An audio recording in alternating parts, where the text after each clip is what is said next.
Everything we discovered while playing Star Wars Jedi Fallen Order. You can dismember people, sort of. I can almost guarantee there's not a Star Wars fan living who hasn't imagined themselves as a Jedi wielding a lightsaber and hacking through hordes of helpless Imperial soldiers with arms, legs and unmentionables soaring through the air as they deliver their own brand of peace and harmony to the galaxy.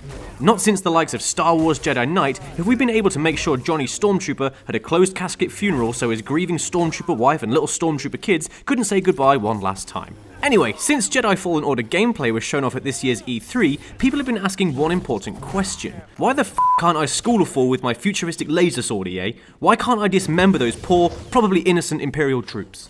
Well, Stig Asmussen, the game director for Star Wars Jedi Fallen Order, has confirmed that the devs wanted to keep it as close to the movies as possible in the way the game handles decapitations.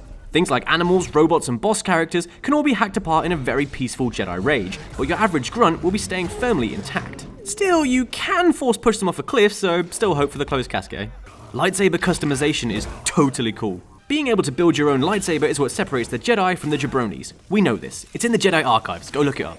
What luck then that Fallen Order allows you to customize protagonist Cal Kestis' lightsaber with a small army of in-game pickups to make the thing damn near your own creation. Now, yes, technically you're not building your own lightsaber so much as you're making geek tweaks to somebody else's, so I guess you're some sort of Jedi jabroni hybrid. Basically you're Episode 1 Anakin Skywalker. Unlucky. The 4 customization categories themselves are pretty self-explanatory. Emitter is the opening where the business end of the pointing and stabbing gets done, Switch is the switch that turns the stabbing on or off, while the sleeve and material pertains to the overall look of the thing with various sleeve and material options available to make the stabbing more jazzy.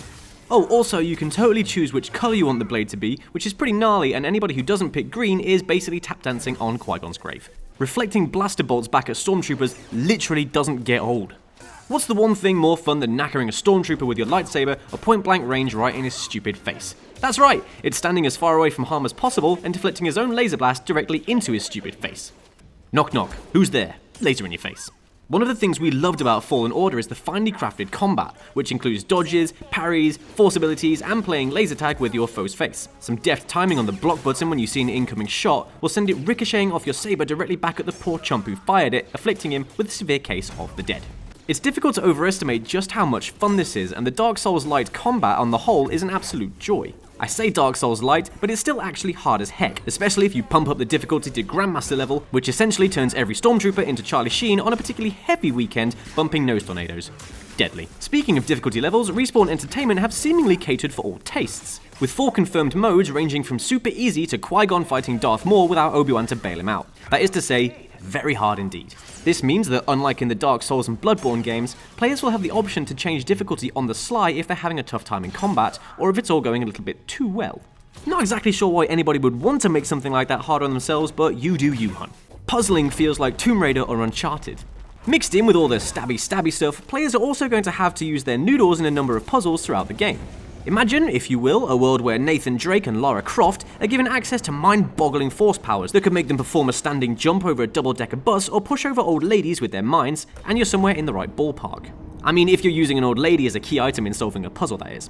Otherwise you're just being a jabroni. That's Sith talk and I won't stand for it. Puzzling aside, there's also a whole heap of cool traversal in this game that would embarrass even the most hardcore of parkour fans.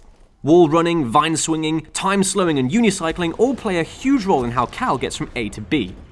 I made that last one up. Cal actually drives a 2015 Ford Galaxy Mark IV, and let me tell you, that baby gets some serious parsecs to the gallon. The game will have boss battles. Much like venturing out onto Manchester High Street at midnight on a Saturday, Star Wars Jedi Fallen Order will have boss battles. Instead of squaring up to Graham, 48, recently divorced and angry over a dropped curry, you'll be tasked with taking down monstrous wildlife, Sith Inquisitors, and Imperial war machines. Actually, they're a lot like Graham, 48, recently divorced and angry over a dropped curry. Bigger, stronger, and with a burning desire to avenge a dropped curry, these boss battles test your combat skills to the absolute limit. Unless of course you just whack the difficulty down to story mode and proceed to lay the smackdown on an ATST. Either way, the ones we played were a whole heap of fun. That's it for us on Star Wars Jedi Fallen Order, but let us know if you're excited for the game based on what you've seen already. And be sure to stick with GAMINGbible for more awesome content.